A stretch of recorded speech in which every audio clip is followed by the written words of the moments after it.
Bismillahirrahmanirrahim.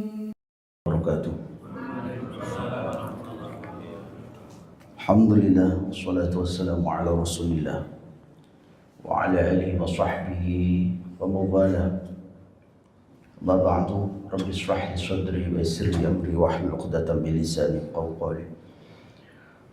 Rabbi zidna ilman warzuqna fahma.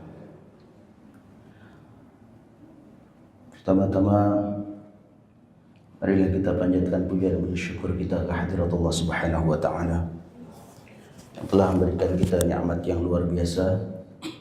Salat ma'assalam semoga senantiasa tercurah limpahkan keribaan junjungan kita Nabi besar Nabi Muhammad sallallahu alaihi wa alihi wasallam.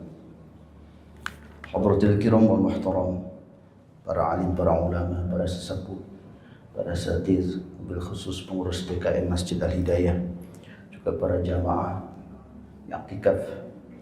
Semoga segala rangkaian ibadah kita selama bulan Ramadan ini Allah terima sebagai amal yang soleh. Amin amin ya rabbal alamin. Baik, pada kesempatan yang berbahagia ini kita akan sedikit mengulas ataupun berbicara tentang laba-laba dalam Al-Quran. Karena kalau membahas tentang syahrul Ramadan itu sudah dari sebelum bulan puasa sudah banyak membahas. Allah Subhanahu wa taala berfirman dalam surat Al-Ankabut, A'udzubillahi minasyaitonir rajim, Bismillahirrahmanirrahim. Masalul ladzina ittakhadhu min dunillahi awliya kamathalil ankabut ittakhadhat baita wa inna awhanal buyuti la baitul ankabut law kanu ya'lamun. Masalul ladzina, perumpamaan orang-orang, ittakhadhu, yang menjadikan, yang mengambil, min dunillahi, selain Allah Subhanahu wa taala, mengambil sebagai apa? Auliya, sebagai pelindung. Itu kamathalil ankabut, sama seperti laba-laba, ittakhadhat baita, yang membuat, menjadikan, mengambil rumah. Wa inna awhanal buyuti la baitul ankabut, dan sesungguhnya paling lemah-lemahnya rumah adalah rumah ataupun sarang laba-laba. Law kanu ya'lamun, jika mereka mengetahui. Simpelnya jumhurul ulama mengatakan bahwa pelindung-pelindung yang manusia jadikan kepada selain Allah Subhanahu wa taala itu sama seperti laba-laba menjadikan ataupun membuat sarangnya. Artinya sarang laba-laba itu tidak bisa melindungi, bahkan laba-laba sendiri pun tidak bisa. Melindungi dirinya tidak bisa, apalagi melindungi laba-laba. Dia tidak aman dari badai, dia tidak aman dari panas, dia tidak aman dari hujan. Itu jumhur ulama mengatakan demikian. Nah, belakangan penelitian ini yang menarik kita sampaikan. Penelitian modern mengatakan bahwa Dr. Nadia Tayyarah dalam kitab Mawsu'ah Al-I'jaz Al-Qur'ani, beliau menuliskan di bukunya bahwa pakar serangga itu mengatakan laba-laba itu jenisnya ada 30.000 jenis. 30.000 jenis laba-laba. Tetapi dari sekian banyak jenis itu ada beberapa sifat yang pasti sama. Ada beberapa sifat yang pasti sama. Dan ini yang nanti dikatakan oleh Allah Subhanahu wa taala, auhanal buyut, paling rapuh-rapuhnya rumah. Kata beliau, laba-laba itu setiap kali mengeluarkan benang dari perutnya, satu helai benang itu tersusun dari 4 benang. Satu tarikan itu dari 4 benang. Dari setiap 4 benang itu ada tersusun dari 1000 benang. 4 kali 1000. Sekali keluar itu 4.000 benang. Tapi menariknya, kata beliau, penelitian mengatakan jangankan 4.000, 4 miliar benang tersusun pun tidak akan mampu mengungkuli tebalnya satu helai rambut manusia. Subhanallah. Maka Allah katakan auhanal buyut, rumah yang paling rapuh. 4 miliar susunan benang laba-laba itu tidak akan mampu menandingi ketebalannya satu helai rambut manusia. Itu poin pertama. Poin kedua adalah zat perekat di jaring laba-laba itu hanya berfungsi 1 hari, tidak bisa lebih. Maka Allah katakan auhanal buyut. Tetapi kemudian yang menarik lagi di sini, auliya kamasalil ankabut, Allah perumpamakan mereka itu seperti ankabut. Nah, kita masuk ke gramatika bahasa Arab. Ankabut itu isimnya namanya isim muzakkar, laki-laki. Artinya laba-laba jantan. Laba-laba jantan. Tetapi kemudian Allah katakan ittakhazat baita. Siapa yang mengambil, yang membangun, yang menyusun rumah itu apa? Ittakhazat. Pakai tasniyah, tidak lagi jantan. Pakai apa? Pakai betina. Allah perumpamakan laba-labanya laki-laki, tapi ketika Allah gambarkan mengambil rumah, membangun rumah, menyusun rumah itu perempuan. Itu menarik juga Bapak, rahimakumullah. Kemudian nanti di tulisan lain dalam masih tentang al-i'jaz al-Qur'ani fi suratil Ankabut mengatakan bahwa memang yang membangun rumah itu yang mampu hanya laba-laba betina. Laki-laki laba-laba jantan mampu mengeluarkan jaring hanya untuk berpindah tempat. Luar biasa Allah. Ankabut ittakhazat baita, ada tasniyah di situ yang menandakan bahwa perempuan. Itu hanya dari satu lafaz. Maka hati-hati kita membaca Al-Qur'an, harus benar tajwidnya, makhrajul hurufnya. Satu huruf saja pengaruhnya luar biasa. Maka perbedaan tentang mengusap ini saja Pak, kepala itu dalam hal wudu. Itu ayatnya sama, dalilnya sama, berbedanya hanya pendapat tentang ba. Wamsahu bi ru'usikum. Imam Syafi'i mengatakan ba itu litab'id, hanya sebagian, maka yang dibasuh hanya sedikit saja sah. Selain Imam Syafi'i itu bukan litab'id, artinya bukan hanya sebagian, tapi lil istinaf. Seluruh kepala harus dibasuh. Ya Pak ya, kalau kita belajar fikih. Dalilnya sama, hanya perbedaan masalah memahami ba di situ. Wamsahu bi ru'usikum. Ba saja. Yang menarik di situ. Dalam surat lain juga Allah katakan wala yukhrijannakuma fatashqa. Saya lupa suratnya. Ketika Allah Subhanahu wa taala memperingatkan Nabi Adam dan Ibu Hawa, itu domirnya 2. Mukhatab lawan bicara itu Adam dan Hawa. Wala tukhrijannakuma, jangan sampai setan mengeluarkan kalian berdua dari surga.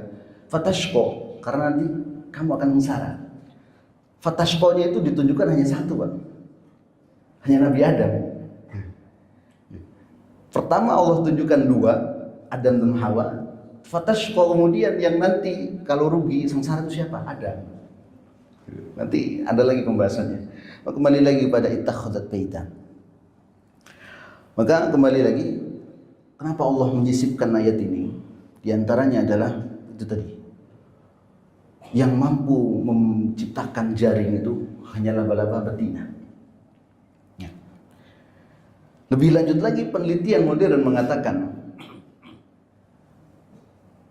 laba-laba itu setelah dia kawin, Pak, yang jantan harus segera pergi. Kalau enggak dia akan dimakan oleh betina. Begitu pula anaknya. Dia akan dimakan oleh induknya. Artinya apa? Di ayat ini mengatakan bahwa yang mendominasi itu laba-laba betina. Karena ayatnya jelas, al-ankamasalil ankabut ittakhadzat baita. Maka kalau diterjemahkan memang demikian. Al-Quran itu kalau diterjemahkan tidak akan mampu mewakili makna sesungguhnya Al-Quran. Tidak akan mampu. Juga bingung nanti mengartikannya. Coba. Dan jangankan Al-Quran ya Bapak Ibu rahimakumullah, hadis saja. Kata Rasulullah kepada istri-istri beliau, nanti yang akan menyusulku, ya, atwalukunna yadan, yang paling panjang tangannya, yang menyusul Rasulullah wafat. Coba kita artikan atwalukunna yadan, yang paling panjang tangan, kita artikan bahasa Indonesia seperti apa Pak konotasinya kita? Masa istri Rasulullah seorang pencuri panjang tangan? Tidak demikian. Tapi diartikan atwalukunna yadan, panjang tangan itu apa? Suka membantu, suka berbuat baik, suka memberi. Baik. Maka wanita lebih mendominasi dalam keluarga laba-laba. Nah, ulama, para guru-guru itu menafsirkan bahwa ayat tentang Al-Ankabut ini bukan hanya membahas tentang orang yang mengambil pelindung selain Allah, seperti orang yang seperti laba-laba membuat rumah ataupun bikin jaring. Tetapi ada lagi konteks yang lain, rumah tangga yang tidak berpegang teguh pada ajaran Allah dan Rasulnya dipastikan tidak akan harmonis. Dipastikan tidak akan harmonis. Sama seperti Baitul Ankabut, rapuh. Dipastikan tidak akan harmonis. Bohong kalau orang perempuannya nggak sholat, laki-lakinya nggak sholat, mabuk tiap hari, keluarganya romantis, harus tidak. Contoh, nanti kita berikan beberapa contohnya. Pertama, dalam Al-Quran itu qawwamah ataupun kepemimpinan keluarga itu terdapat pada laki-laki. Ketika seseorang, ini ayatnya jelas, ar-rijalu qawwamuna 'alan nisa, tanggung jawab penuh itu laki-laki. Maka ketika menyelisih Al-Quran, yang mendominasi di keluarga adalah perempuan, hancur nggak Pak? Rusak. Tetap laki-laki yang harus menjadi qawwamah, yang menjadi pemimpin, yang bertanggung jawab. Jangan sampai perempuannya, salah satu contohnya perempuannya kerja keras, laki-lakinya tanpa uzur syar'i dia nganggur, tanpa usaha sedikit pun, hancur rumah tangga. Auhanal buyut, rumah tangganya rapuh. Ini jelas keluarga yang tidak berpegang teguh pada perintah Allah dan Rasulullah SAW. Kemudian contoh yang kedua, nanti kita berikan dua contoh, selebihnya silakan banyak sekali di keluarga kita, di sekitar kita. Yang kedua, contohnya dayus. Tentu kita pernah mendengar istilah dayus dalam hadis Rasulullah SAW. Dalam sebuah riwayat Rasulullah mengatakan, salasatun la yanzurullahu azza wa jalla ilaihim yaumal qiyamah. 3 kelompok yang tidak akan Allah perhatikan di hari kiamat. Salah satunya dayus. Salasatun qad harramallahu alaihimul jannah. 3 kelompok yang Allah haramkan masuk surga, salah satunya dayus. Siapa itu dayus? Seorang laki-laki kepala rumah tangga yang tidak memiliki kecemburuan terhadap anak dan istrinya. Rusak apa keluarga? Rusak. Hancur nggak? Hancur. Kita punya anak perempuan, kita biarkan dia jalan dengan laki-laki bukan mahramnya. Na'udzubillah, semua na'udzubillah min dzalik. Kemudian dia hamil di luar nikah. Demikiankah keluarga yang kita harapkan? Tidak. Karena apa? Berawal dari kita keluar kepala keluarga yang tidak punya rasa cemburu. Jangan dianggap sepele Bapak Ibu. Kita HP, kita zaman sudah canggih, sudah modern. Sedikit-sedikit ibu-ibu terutama upload foto, selfie. upload medsos, Facebook, Instagram, setiap hari tanpa suami, tanpa anak, like satu orang, besoknya upload lagi, ada yang DM, ada yang inbox, hai, nyautin, kira-kira ada masalah apa? Akhirnya cerita dia, saya mau cerita dong. Karena setan itu akan selalu memberikan kesan yang positif terhadap hal-hal yang haram, yang negatif. Suami sendiri lebih tampan, lebih kaya, lebih sukses, dia akan lebih memilih yang haram. Gara-gara apa? Medsos. Begitu pula laki-laki,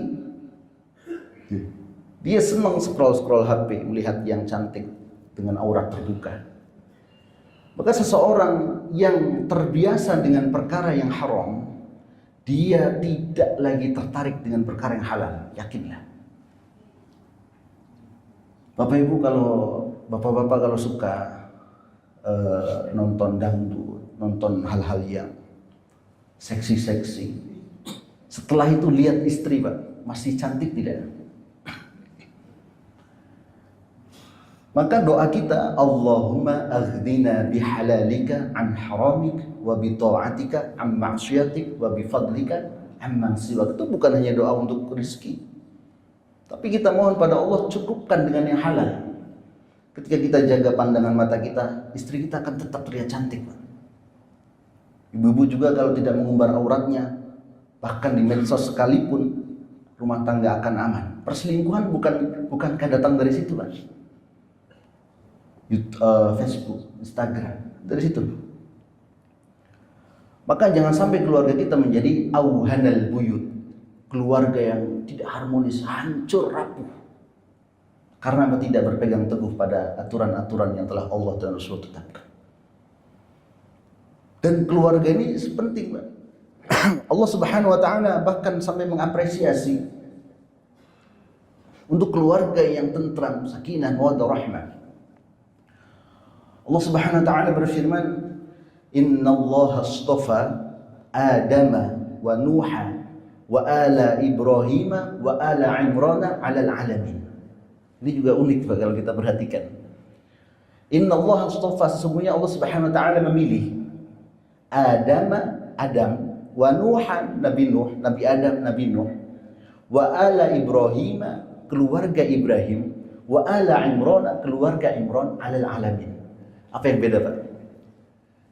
Iya. Ada yang merhatikan ayat yang tadi saya baca? Apakah ada yang berbeda dari 4 yang disebutkan Allah? Ada, Pak? Ada.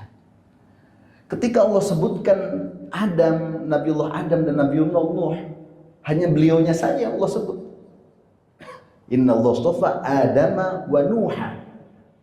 Tetapi ketika Allah menyebut Nabiullah Ibrahim dan Imran, Allah sebut ala Ibrahim wa ala Imran, keluarga Nabi Ibrahim dan keluarga Nabiullah Adam, orang soleh, seorang nabi. Nabiullah Nuh juga orang soleh, seorang nabi. Tapi keluarganya demikian. Putra Nabiullah Adam, watsu alaihim naba'abnai Adam bilhaq idh qarraba qurban. Putra Nabi Adam membunuh satu sama lain. Idh qarraba qurban fataqabbala min ahadihim taqabbala min akhar qala la'aqtulannak, dengan saudara kandungnya sendiri, sungguh saya akan membunuhmu. Putranya Nabi Adam.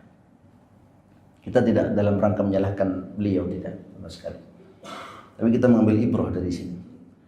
Nuh alaihi salatu wassalam, bagaimana solehnya beliau berdakwah kurang lebih 950 tahun. Istrinya dinas dalam Al-Quran, wa mura'atan Nuh. Istri Nuh dan istri Lut itu orang nggak benar. Dinas langsung dalam Al-Quran.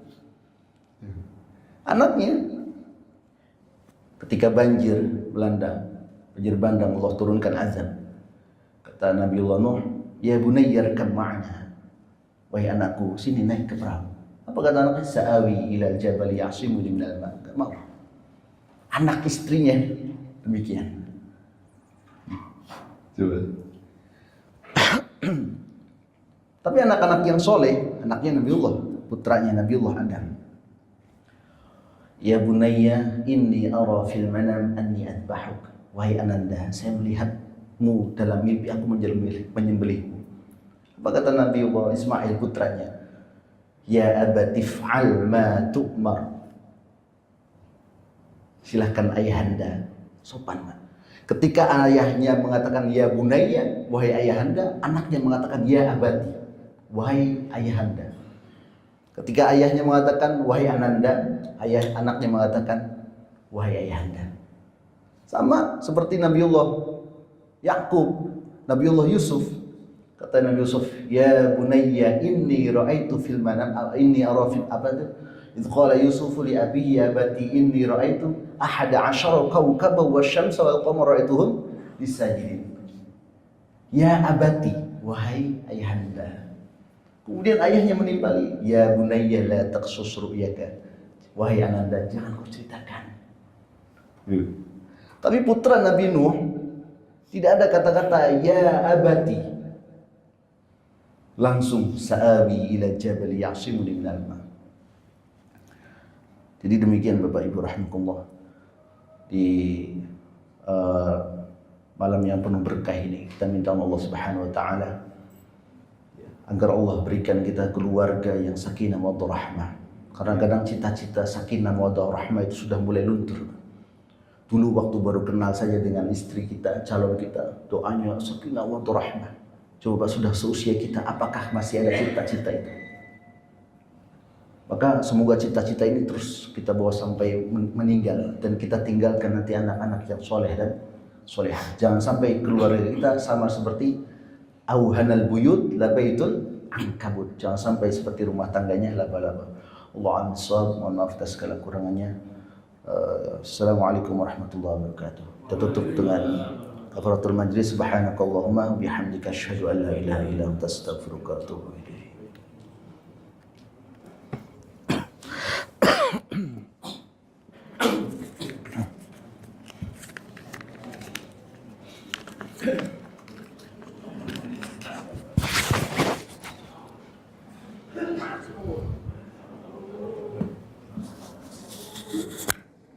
فبأي آلاء ربكما تكذبان